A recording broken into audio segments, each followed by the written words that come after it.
ইলিয়াস কান্দেওয়ালি সাহেব, যিনি তবলিগি জামাত প্রতিষ্ঠিত করেছেন, তিনি বললেন আমার তবলিগি জামাত চালু করার উদ্দেশ্য হচ্ছে আশরাফ আলী থানভীর শিক্ষাকে প্রচার করা, আগে বাড়া। এই যে আশরাফ আলী থানভীর শিক্ষাকে প্রচার করার জন্য, আগে বাড়ানোর জন্য তবলিগি জামাত প্রতিষ্ঠিত করা হয়েছে। ওই আশরাফ আলীর কি আকীদা ছিল, তার লেখা কিতাব হিফজুল ঈমান 8 নম্বর পৃষ্ঠার মধ্যে আশরাফ আলী থানভী লিখেছে, নবীর মতন জ্ঞান প্রত্যেক পশুকেও আছে, প্রত্যেক জানোয়ারকেও আছে। একটু জোরে হবে না নাউজুবিল্লাহ?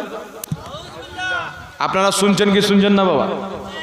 আশরাফ আলী থানভী কি লিখছে, যার শিক্ষাকে, যার তালিমাতকে আগে বাড়াবার জন্য ইলিয়াস কান্দেওয়ালি তবলিগি জামাতকে বানিয়েছে। ওই আশরাফ আলী থানভী হিফজুল ঈমানের 8 নম্বর পৃষ্ঠার মধ্যে লিখতেছেন যে নবীর মতন জ্ঞান প্রত্যেক জানোয়ারকেও আছে, প্রত্যেক পশুকেও আছে। এটা কোনো মানুষ লিখতে পারে? শয়তান পর্যন্ত হয়রান আছে, যারা আমি তো শয়তান, এ তবলিগি ওয়ালা তো আমাকেও পার করে